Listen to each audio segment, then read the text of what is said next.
Hello, and welcome to a Health Podyssey. I'm your host, Rob Lott.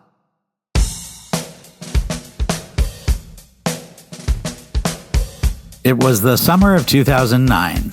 The Black Eyed Peas' Boom Boom Pow topped the pop charts. A young President Barack Obama was just getting settled in office, and congressional Democrats were taking early steps to drive health reform. Among them, West Virginia Senator Jay Rockefeller, for whom I worked at the time, convened a hearing of the Senate Commerce Committee, which he chaired. His goal was to highlight just how much insurance companies were purportedly keeping as profit and paying out for advertising, overhead, and executive salaries, while finding creative ways to give short shrift on actual medical care. Rockefeller followed the hearing with letters to the largest insurance companies, calling on them to disclose their medical loss ratio, or MLR. That is the percentage of total premiums collected that are spent on actual medical care. Many responded to those letters, others were more cagey, but throughout the summer and fall, the idea of requiring insurance companies to meet certain minimum MLR and provide rebates if they fall short kept popping up during the debate around what would become the Affordable Care Act. That rule, requiring an 80% MLR in the small group market, 85% in large group plans, was included in the final version of the law and took effect in 2011. Now, 15 years later, we've seen plenty of debate about the provision's implementation and how it's working today in a healthcare landscape that's changed quite a bit since 2009. And at the core of that debate is a fundamental question. Are the MLR provisions still working the way they were intended? That's the subject, or perhaps one of the subjects, of today's Health Podyssey. I'm here with Dr. Daniel Arnold, a senior research scientist at Brown University. Together with his co-author, Dr. Brent Fulton at UC Berkeley, Dr. Arnold has a new paper in the November issue of Health Affairs, and its title is one of its main findings. Quote, UnitedHealthcare pays Optum providers more than non-Optum providers. Now, what does that have to do with the Black Eyed Peas and the Affordable Care Act and medical loss ratio? Well, I have an idea, but why don't we ask our guest, Dr. Daniel Arnold? Welcome to a Health Podyssey. Thanks for having me. All right. Well, so before we talk about MLR, I'm hoping maybe we could cover a little bit of background and maybe you can tell us about the shift that we've seen in the healthcare landscape over the last few decades away from small independent physician practices toward today's more common model where most physicians are employed by large corporations. I think a typical version of this kind of consolidation looks like hospitals and health systems buying up physician practices. But there are also instances of insurers buying provider practices or vice versa, and large parent organizations taking control of both payers and providers. How common is that scenario? So that latter scenario that you described of insurance companies and then also private equity is in this latter category. That is the more recent kind of phenomenon that we have insurance companies and private equity coming in and purchasing physician practices and other type of provider groups. Historically, as you mentioned, there's been this huge trend towards hospitals doing this. And if you looked in the last decade or so, it was mainly hospitals. But in the most recent kind of 5 years, maybe a little earlier than that, it's been these kind of insurance companies and private equity as the two kind of integration players here. Got it. And I think when people think about health systems buying a smaller provider practice, the incentive there is pretty clear. They're sort of increasing their leverage by increasing the number of providers who are part of their system. What's the sort of the theory behind integration between payer and provider? And I guess another way to ask this might be, you're a researcher. When you look at these situations, what kind of questions come up for you? Exactly. So yeah, you're right. The incentives for hospitals and health systems are pretty clear. I think most of the evidence now is that it's kind of a referral game. That's why that they're essentially acquiring these physician practices. You acquire the physician practices. Now, where are those doctors going to send patients for the admissions and those type of things? Well, the hospital they're affiliated. That's pretty. We've seen that documented. There's a lot of evidence there, and that's kind of an obvious incentive for insurance companies and private equity. I'll talk about insurance companies more since this paper is kind of focused on insurance companies. So there's a few possible motivations here that we see. Well, so to step back, there was this kind of arm's length between providers and insurance companies. The only kind of real example we've had that wasn't this was the Kaiser system, which is kind of well known in California and a few other parts of the country. But they've had like an integrated system for a long time now. They're the insurance company, they're the hospitals, they're the physician groups, they're everything. This kind of situation we've seen now with UnitedHealthcare moving into the space and CVS Health through Aetna and Elevance, which used to be Anthem, they're all moving into the space. We haven't seen them move into kind of the hospital space yet. They're not really acquiring hospitals, but they have acquired a good deal of physician groups at this point, with the leader being United Health and what the paper is based on. But the incentives here apply to any of these kind of new insurance companies that are entering. The same thing that applies to United would apply to these other insurance companies. So the first question we kind of have is, well, why? Why do this? And there's a few reasons we can think of. One, as you led off the show with, is this medical loss ratio.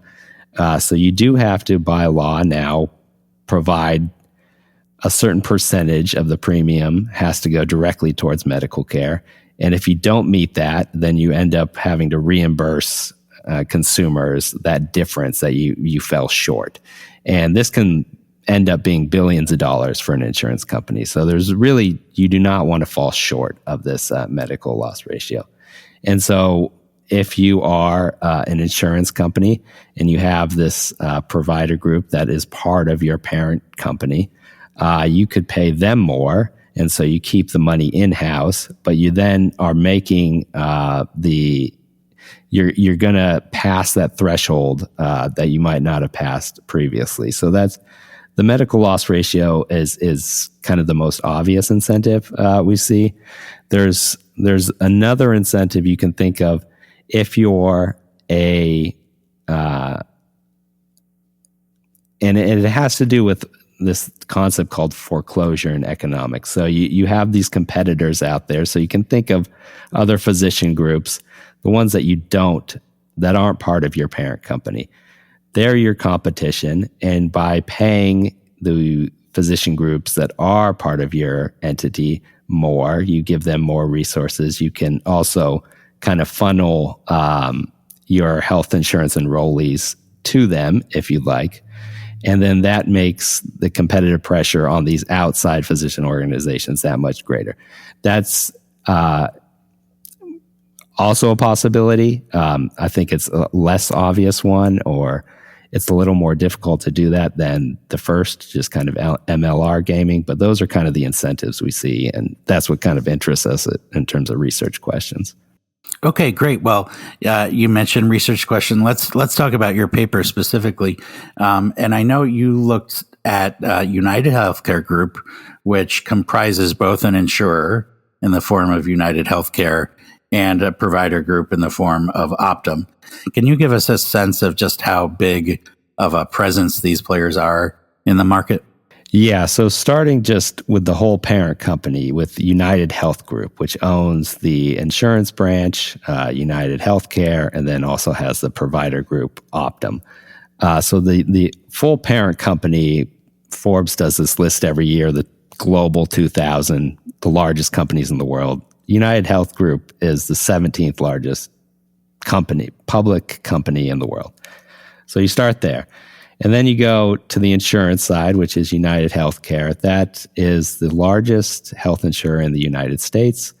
And then on the provider side, Optum, there are now numbers out there that around 90,000 physicians in the U.S. Are aligned with Optum. So not necessarily employed. And this is something that came up when United Health's CEO was answering to Congress. Well, what do you mean by aligned? He gave the answer that it's closer to 10,000 that are actually employed, and with the other kind of 80,000 in some kind of financial arrangement that aligns them, but they're not actually employed. But in some way, they're aligned. We know that. Got it. Okay. And that means 90,000 would be 10% or so of all physicians in the country. So that would be a sizable portion of all physicians being part of the Optum system. Wow. Okay. So you've got this behemoth, and you and your co-author attempted essentially to determine if UnitedHealthcare is paying Optum providers differently from how it pays those providers that are not owned by the parent company or their own parent company. What were some of your top line findings?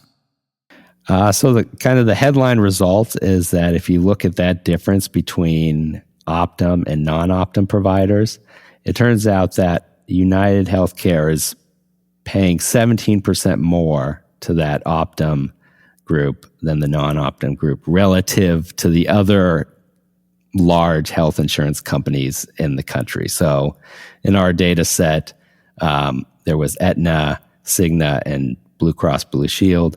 And those are generally the four largest health insurers in the U.S. Humana used to be part of that, but in the commercial market, it's really the United and those three others that are really the whole thing there. Got it. All right. Well, in just a moment, I want to ask you a little more about what that signifies. First, let's take a quick break.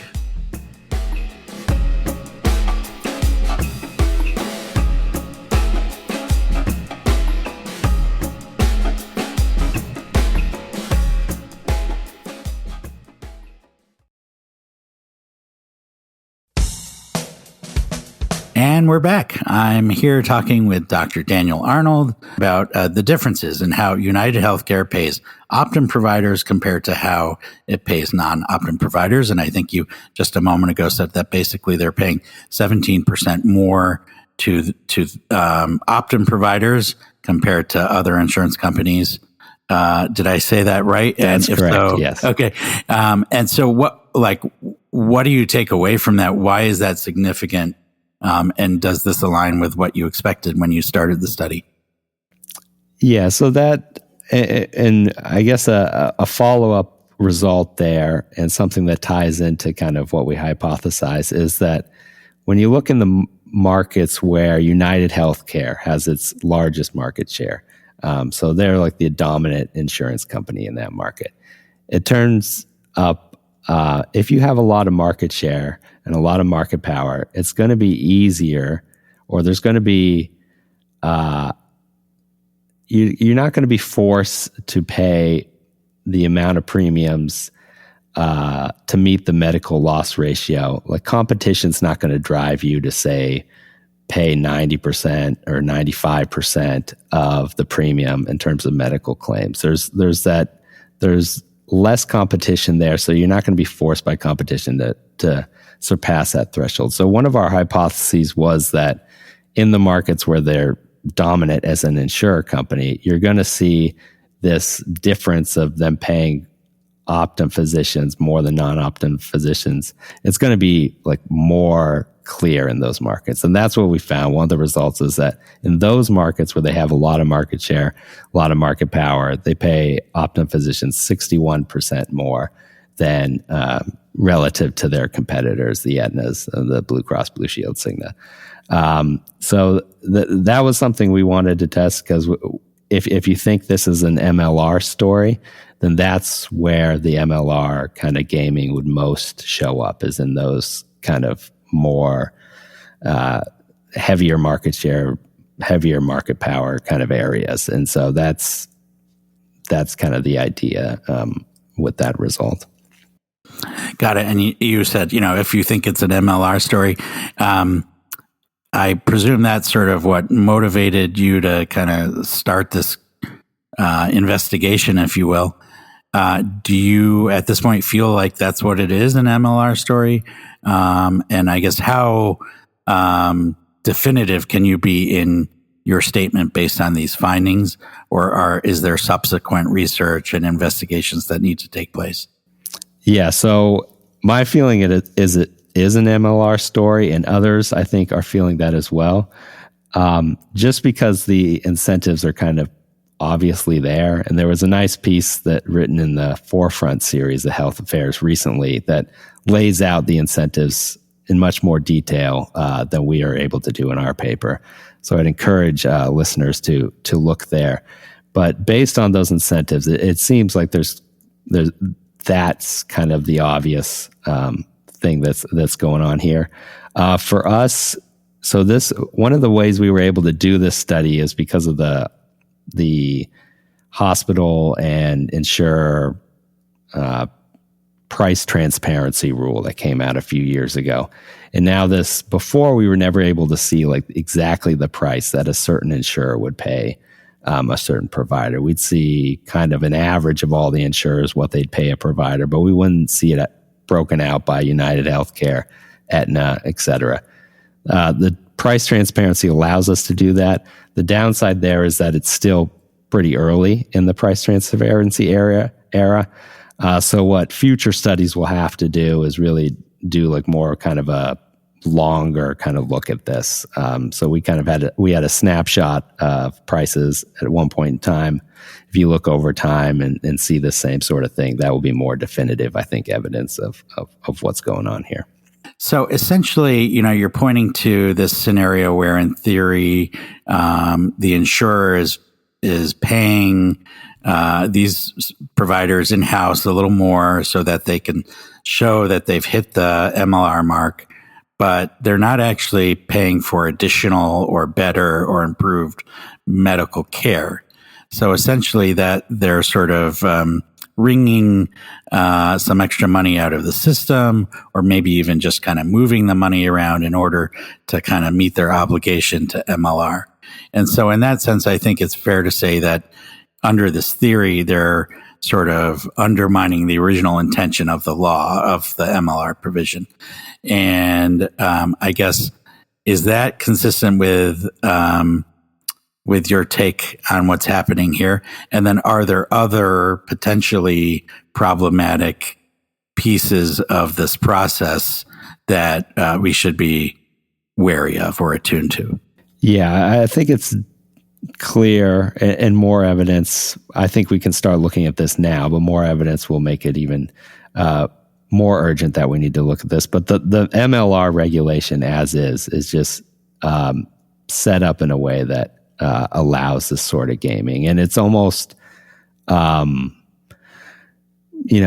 comes off as these insurance companies or these big parent companies doing this not so great thing, but it's like, those are the rules of the game, and you almost don't blame them in a way. Don't hate the player, hate the game. Yeah, exactly. Yeah. So that's, I think something has to be looked at there. And like I said, the articles about UnitedHealthcare, because they're the largest kind of player in this space, they've done these physician group acquisitions earlier than the other companies. But this is in no way just a UnitedHealthcare story. So, and the other insurance companies are facing the same incentives. So something definitely has to be looked at, that regulation.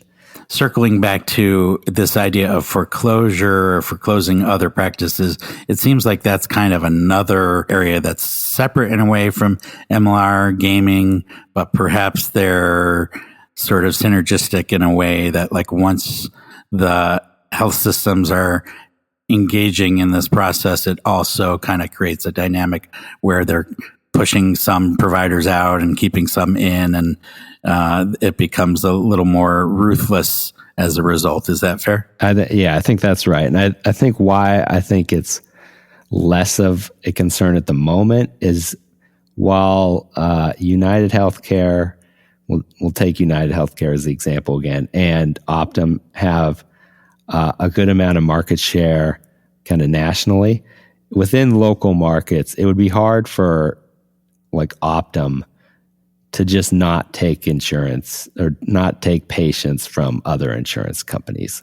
Like, to be able to do that, you really have to kind of be the dominant provider in the area and just say, we're getting so much volume from UnitedHealthcare. We don't need Aetna. We don't need Blue Cross Blue Shield, et cetera. And then the same thing from the flip side for like UnitedHealthcare, they'd have to say like, well, we can just have this network of Optum providers. We don't need anyone else. We don't need, say, UCSF physician practices in the Bay Area or Stanford physician practices or anything like that. We don't need them. We're fine. To get to that level, you need quite a bit more market share. And maybe there's places in the country where they are kind of dominant like that. But to do that kind of across the board, I think they need to reach kind of like more dominant status than they have now. So that's why I think that's kind of foreclosure possibility is there, but it's second order kind of at the moment, I think. Got it. Now, in the introduction, I mentioned sort of the journey that this provision traveled in 2009 as part of the debate around the Affordable Care Act. And if I recall, perhaps it's through rose-colored glasses, but that MLR was generally spoken about in widely positive terms, that the general assumption was that this seemed like a straightforward kind of consumer-oriented provision. Certainly there were debates about what qualified as medical care and what didn't, and how you set the levels and that kind of thing. But in general, it seemed like a positive thing all around. And here we are, it's potentially sort of a pretty big loophole in the provision. And I'm wondering, did the policymakers at the time just not foresee that potential loophole? Or was it that they had no way of knowing the existence of these private equity firms would be so pronounced, and was the landscape just that different? Or what did they miss at the time that we're seeing now in such a stark light? I think it's exactly what you said. It was just the landscape was completely different. And that's because both private, we're talking ACA around 2010, private equity and these insurance physician kind of integration arrangements, none of that was there. Like there's hardly any examples going back to 2010 of that going on. So, I mean, I can see why they missed this, given that was the environment at the time. And it's, I think you're right to say that just generally the idea of MLR was a good idea. And I don't think it's like completely, a lost cause. I mean, you can do some things in terms of transparency, like ownership transparency, which people are asking for all the time now on these large healthcare companies. I think it's something like United Health Group has something like 3,000 subsidiaries right now. So it's just very hard to track this. And so if you did make some kind of changes to the MLR, like we need to see transparency, like on where this money is going. And then, we're not going to count it if it's like going more towards here than it should be. And it looks like an inflated payment. So there's ways to, through transparency measures, I think, save kind of the MLR system. And yeah, I think you're right that people do generally, like the idea of it, that a larger percentage of your premiums going to medical care versus profit administration, et cetera. Dr. Daniel Arnold, thank you so much for taking the time to speak with us today. I had a great time. Thanks for having me. To our listeners, thanks for tuning in. If you enjoyed this episode, please tell a friend, leave a review, and of course, tune in next week. Thanks, everyone. Thanks for listening. If you enjoyed today's episode, I hope you'll tell a friend about the Health Podyssey.